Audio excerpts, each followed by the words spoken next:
Hi, I'm Laura Pereira from the Center for Complex Systems in Transition at Stellenbosch University. And in this chapter, I'm going to be talking about the Seeds of Good Anthropocenes project. So if you close your eyes, can you imagine what a more sustainable future would look like? What are the images that come into mind? Can you smell it? What does it sound like? What sorts of feelings does this future evoke? Unfortunately, when we come back to the present, we are often confronted by existing problems that limit our ability to think creatively about positive and desirable futures. This is particularly true because we live in the age of the Anthropocene, a new geological era where human activity is a dominant force shaping the planet. The Anthropocene brings with it a series of challenges. Whilst modernity has greatly increased the material well-being of very many people, mainly through the use of ecosystem services like fresh water, climate regulation, and food production, there is clear evidence that our current trajectory of resource consumption is unsustainable. Many ecosystem services are degrading or insufficient for projected future demand. For example, the access to fresh water under climate change.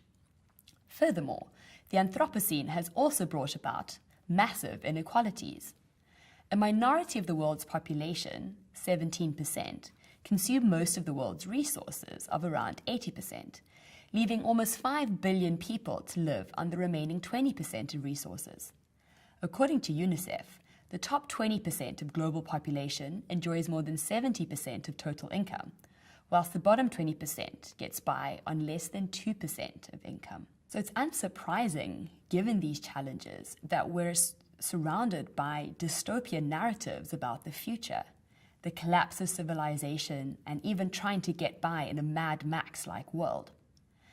Unfortunately, these dystopian futures are very likely to occur if they are the only means by which we conceptualize the future. It's very difficult to navigate somewhere if you don't know where you're going. The Seeds of Good Anthropocenes project seeks to counter negative visions of the future and provide more hopeful examples that, as humanity, we might be able to navigate towards. Right now, we are surrounded by experiments for making a more positive change in the world, and that may even have the potential to transform whole systems. We call these experiments seeds, and they include ways of thinking, doing, institutions, and technologies that are already present in the world today. Whilst they exist at the margins and are not yet dominant in society, these seeds can contribute to creating a more positive future. An example of a seed is an urban school gardening initiative, Ikaya Garden in Khayelitsha. This group of intrepid activists, led by Xolisa Bangani, have started a school garden that aims to reconnect children to nature by providing them with knowledge about the soil and the importance of growing and eating healthy, sustainable food, as well as reviving knowledge about indigenous foods in the Western Cape that are generally excluded from our plates, despite the fact that they grow so well in the sandy soil of the Cape Flats, where most of the informal settlements are situated. This group have also started up a series of parallel events, such as Impilo Market, where people from the local township can buy and sell fresh produce and get together around good, healthy, and accessible food. Trees for Life is a rewilding non-profit organization that is working to revive the Scottish Caledonian rainforest to restore the wildness of ecosystems as well as the human spirit. Doing this requires it to work to change how people view what is natural and possible in Scottish nature. The project works extensively with volunteers to combine landscape transformation with education. They've planted trees, restored ecosystems, and even reintroduced predators into this landscape. La Patleya, which is based in Barcelona, Spain, delivers fresh baskets of food fresh from the sea to their clients. Their model is peculiar because they specialize in seasonal fish and species that have been forgotten over the decades, but that are equally tasty. Therefore, in their basket, you might get greater forkbeard and conger instead of tuna and cod. However, they also realize that offering these species alone would not solve the problem of unsustainable fishing. Not only had the fish species been forgotten, but the knowledge associated with how to fillet and prepare them has also disappeared. Therefore, the Kapamar organization was created to generate awareness about these forgotten species and the cultural heritage of artisanal fishing by offering a variety of activities, such as visit to the dock, workshops on how to prepare fish, and tasting of forgotten species. Knowing beforehand how much fish they need to capture, they also avoid fish discard. So next to the environmental perks, this innovative fishing initiative also has important social benefits, like raising awareness about traditional fishing methods. They also foster a younger generation of sustainable fishers by making people fall in love with the sea.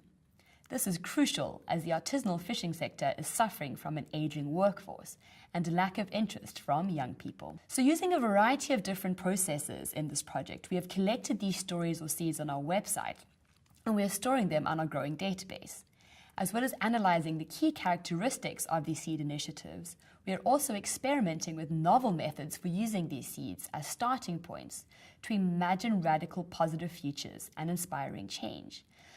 So the theory behind the project is that these seeds which are existing now could come together and grow and could scale in a variety of different ways. They could get bigger by scaling up.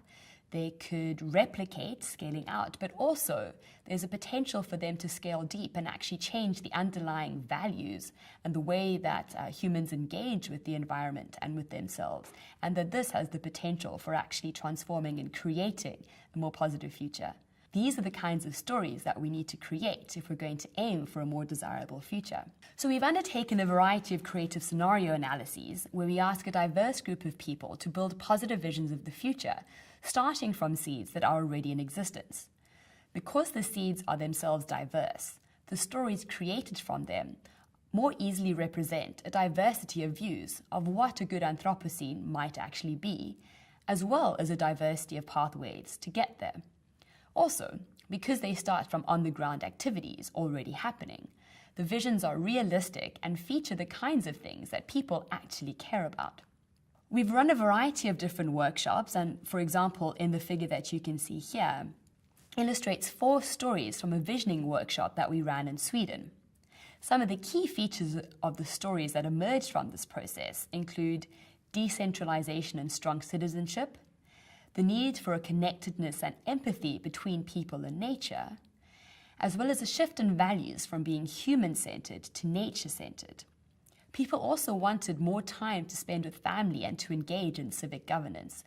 And there was also an important role that technology played in actually being able to connect people in a variety of different ways in order to actually govern themselves from the bottom up. We've also been employing these different methods, including games and role play, in intergovernmental processes, such as the Intergovernmental Science Policy Platform on Biodiversity and Ecosystem Services, IPBES, and the UN Environment's Global Environmental Outlook, where we're looking to solicit more innovative responses to some of these global environmental challenges that these reports deal with. So what is the take-home message?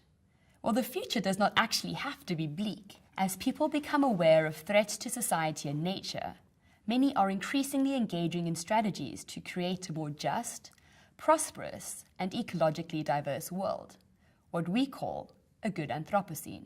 In fact, we can point to an emergence of new thinking, innovative ways of living, and different means to connect people and nature that bodes really well for the future.